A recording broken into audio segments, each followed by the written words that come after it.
여러분 안녕하십니까.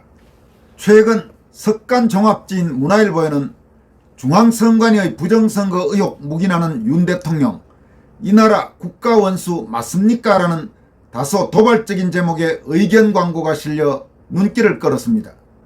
신문사에 광고비를 지급하고 이 의견 광고를 문화일보에 게재한 이들은 우파 성향 시민단체와 그 단체를 주도하는 인사들이었습니다. 이들은 부정선거 수사와 처단 없이 내년 총선거 실시는 불가하다라면서 현 중앙선관위를 당장 해산하고 행안부가 전면 수개표로 선거관리해야 한다고 촉구했습니다.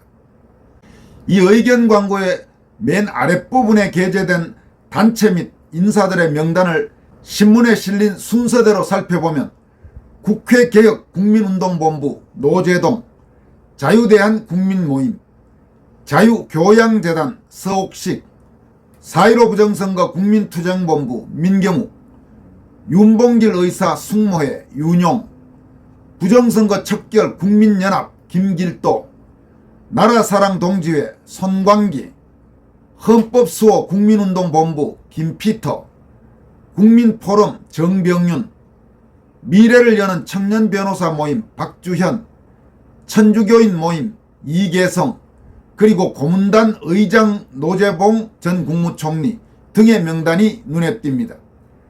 이들은 이번 의견 광고를 통해 먼저 이재명 일당과 민주당 침투 종북좌익 프락치 국회의원 난동으로 국회도 법원도 마비되었다.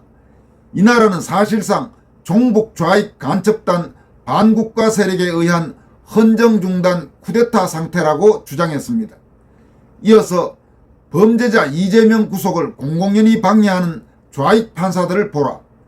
공권력 무력화를 틈탄 김정은의 하마스식 대남 미사일 기습 공격도 위험하다라고 경고했습니다. 이들은 국가위기다, 대통령은 해외 순방을 중지하고 국내 통치권부터 바로 세우시라고 촉구했습니다. 이들은 이어서 국가 비상사태 선포, 국회 해산 및 종북 좌익 세력 전면 소탕하라, 구국의 결단을 당장 실행하라, 그 후에 공명한 총선거를 실시하라라고 주장했습니다. 여기에서 이들이 주장하고 있는 국가 비상사태 선포라든지 국회 해산은 현실적으로 그렇게 쉬운 문제는 아닐 겁니다. 그리고 법적으로도 간단한 문제는 아닙니다. 다만 그 정도의 단호한 결기를 갖고 윤 대통령이 행동하라라는 뜻으로 해석하면 될 것 같습니다. 이들은 마지막으로 부정선거 수사와 처단 없이 내년 총선거 실시 불가하다, 현 중앙선관위 당장 해산하고 행안부가 전면 수개표로 선거관리해야 한다고 촉구했습니다. 이번 의견 광고에서 뭐니 해도 가장 눈에 띄는 부분은 바로 처음에 소개해드린 제목일 것입니다. 즉 중앙선관위의 부정선거 의혹 묵인하는 윤 대통령, 이 나라 국가원수 맞습니까? 이 도발적인 제목이 상당히 윤 대통령으로서는 뼈아프게도 느껴질 수 있는 그런 내용이 아닌가 싶습니다.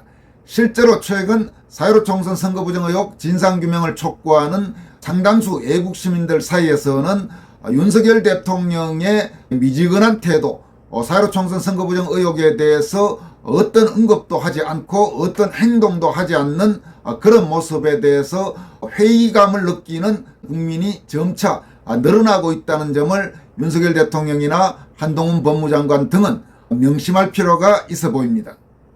다음으로는 검찰에 대한 민주당의 아주 노골적인 이중잣대, 자신들에게 유리할 때에는 검찰을 한없이 지켜 세워주고 자신들에게 수사의 칼날이 돌아오면 말도 안 되는 궤변으로 검찰을 물어뜯는 민주당의 잣대를 아주 적나라하게 비판한 서민당국대 기생충학과 교수의 조선일보 칼럼을 여러분들에게 소개해드리도록 하겠습니다.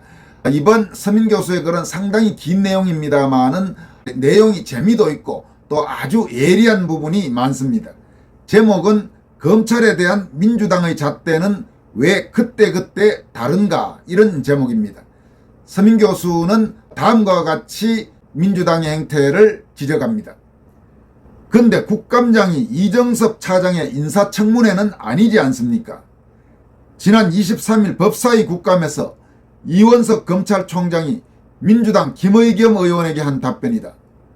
그날 김의겸은 이정섭 차장검사가 크리스마스 이브에 모 재벌그룹 부회장과 같이 찍힌 사진을 보여주며 자신이 수사한 그룹과 만나는 게 부적절하다고 지적했다.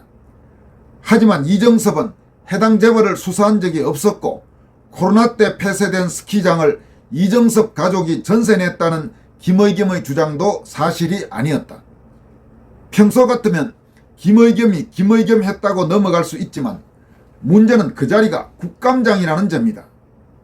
법사위 국감은 지난 1년간 법원과 검찰 등이 한 업무를 평가하는 무대.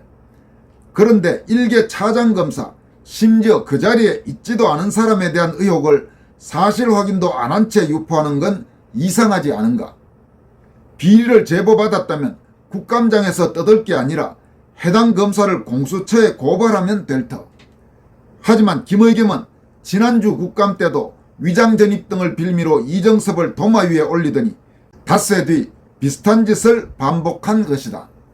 서민 교수는 이어서 김의겸이 왜 이따위 짓을 했는지 짐작해 하는 내용을 폭로합니다.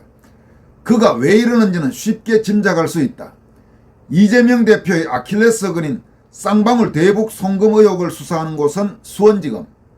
그런데 지난달 이재명의 영장이 기각되는 충격적인 일이 벌어진 뒤 수원지검은 수사팀 보강을 위해 이정섭을 불러들인다. 중앙지검 근무 당시 재계의 저승사자로 불릴 만큼 능력을 발휘한 그였으니 민주당으로서는 두려울 만도 했다. 그래서 김의겸은 총장에게 묻는다. 이정섭 검사 업무 배제 안 합니까? 민주당의 이런 행태는 새삼스러운 게 아니다. 조국 사태 이후 시작된 검찰 악마화 작업은 이재명 수사에서 절정에 달했고 이젠 길을 가다 넘어져도 이게 다 검찰 때문이다 할 지경에 이르렀다. 저지른 범죄가 워낙 방대해 많은 검사가 필요한 건 당연하건만 이재명 하나를 잡으려고 검사 60명이 동원됐다고 말하고 이재명 수사에 관련된 사실이 기사로 나가면 피의사실 공표, 검찰발 받아서기라고 떠들어댄다. 취재 가능한 법정 진술을 보도하면 다음과 같이 말한다. 진술뿐이고 증거는 하나도 없다. 검찰 그동안 뭐 했냐? 검찰이 진술 이외의 증거를 찾는 가장 좋은 방법은 압수수색. 근데 압수수색을 하면 왜 그리 압수수색을 많이 하느냐? 먼지떨이식 수사 당장 그만두라며 난리를 친다. 여기에 좌파 인플루언서들도 가세, 조국 사태 당시 증거가 담긴 컴퓨터를 빼돌리는 행위를 증거 보존이라 한 일명 뇌썩남은 이재명이 영장실질심사를 앞둔 무렵 이런 악담을 했다. 이재명이 잡아 넣어라. 정 그렇게 넣으려면 판사를 상대로 협박질을 하든 어떻게든 잡아 넣어봐라. 그런다고 해서 너희들이 이길 것 같으냐. 물론 범죄자에게도 인권이 있으니 검찰이 구속만을 목표로 먼지떨이식 수사를 하는 건 바람직하지 않다. 그런데 이동재 전 채널A 기자가 쓴 죄와 벌이란 책을 보면 검찰에 대한 민주당의 잣대는 그때그때 다른 것 같다. 당시 이동재는 17만 주주의 눈물을 흘리게 만든 신라젠 주가조작 사건에 유시민이 관여됐는지 여부를 알고 싶었기에 2020년 2월 다른 사기 혐의로 이미 구속되어 있던 신라젠 대주주 이철에게 편지를 보낸다. 유시민 등 정관계 인물들의 연루 의혹이 사실인가? 제보해주면 보도를 하고 검찰에 제보하겠다. 그럼 당신한테도 도움이 되지 않겠는가? 그가 한 일은 이게 전부였지만 그 뒤 일어난 일은 그가 꿈에서도 상상하지 못했던 것들이었다. 공작의 대가인 김어준이 그 편지를 입수했고 공작 전문 방송인 MBC와 전과 5범의 사기꾼 지현진, 아직은 전과 1범인 꿈나무 최강욱 전 의원이 합류했다. 여기서 최강욱에 대해서 서민 교수가 아직은 전과 1범 이렇게 표현한 것은 앞으로 최강욱의 전과가 더 늘어날 가능성이 높다는 점을 말하는 거겠죠. 한 명 한 명이 그 분야 대가인 드림팀이 탄생한 것. 이들의 노력 덕분에 신라젠 사건에 대한 이동재의 취재 욕심은 채널A 기자가 국민의힘 총선 승리를 위해 한동훈 검사장과 짜고 유시민을 엮으려 했다는 소위 검언 유착 사건으로 둔갑했다. 이 과정에서 최강욱은 SNS에 사실이 아니어도 좋다, 유시민에게 돈을 줬다고 해라라는 이동재가 하지도 않은 말을 했다고 거짓말을 했고, 이는 같은 팀 멤버인 김어준, 유시민, MBC 등에 의해 수천만 번이나 재생산된다. 당시 법무장관이던 추미애가 증거가 차고 넘친다며 엄중한 수사를 지시하자 단지 편지를 썼을 뿐인 이동재에게 10명 넘는 검사가 달라붙는다. 하지만 민주당 그 누구도 이게 지나치다고 얘기하지 않았다. 이동재와 그 가족의 집을 압수수색하는 과정에서 검찰은 리모컨 덮개와 전자레인지, 변기 뒤는 물론이고 냉동실 소고기까지 꺼내 반으로 써는 꼼꼼함을 보였지만 민주당 누구도 이게 지나치다고 욕하지 않았다.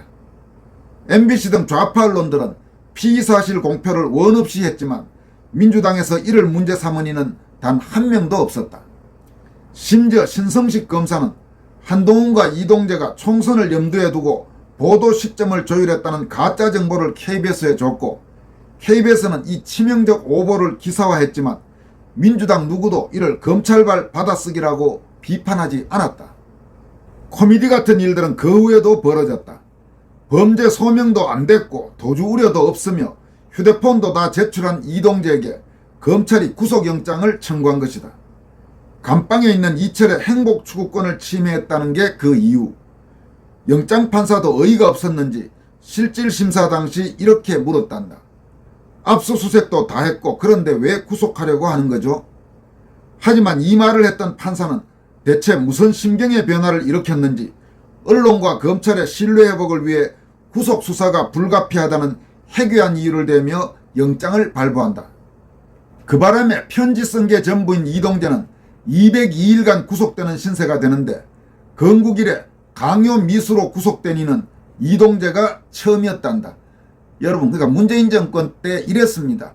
이런 말도 안 되는 사건에 대해서 문재인 정권의 검찰이 구속영장을 청구하고 또 문재인 정권의 법원 영장전담판사는 구속영장을 발부했습니다. 그런데 지금 이재명이니 혹은 문재인 정권 관련 여러 불법 행위에 대한 검찰의 구속영장 청구는 법원에서 걸핏하면 기각되고 있습니다. 이게 여러분 도대체 말이나 되는 이야기입니까? 서민 교수는 마지막으로 이렇게 쓰고 있습니다. 재판 결과는 어땠을까? 1심은 그때가 문재인 정권 치하였는데 무죄, 2심도 당연히 무죄. 그 뒤 검찰의 상고 포기로 결국 이동재는 무죄가 확정된다. 죄 없는 이를 200일 넘게 가뒀기에 검찰은 상응하는 돈을 물어줘야 했는데 그 액수가 무려 4천여만 원이란다. 지금의 민주당이라면 왜 무리하게 영장을 쳤고 기소까지 했느냐며 검찰을 질타할 만한데 이동재의 무죄 확정 후 검찰을 원망하는 민주당 의원은 단 한 명도 없었다. 이랬던 분들이 지금 이재명을 지키겠다며 검찰을 공격하더니 좀 너무하지 않은가? 그분들에게 조언한다. 범죄자는 지켜야 할 대상이 아니라 속히 가둬야 할 대상이란다. 서민 교수의 따끔한 민주당 질타였습니다. 여기까지 하겠습니다. 고맙습니다.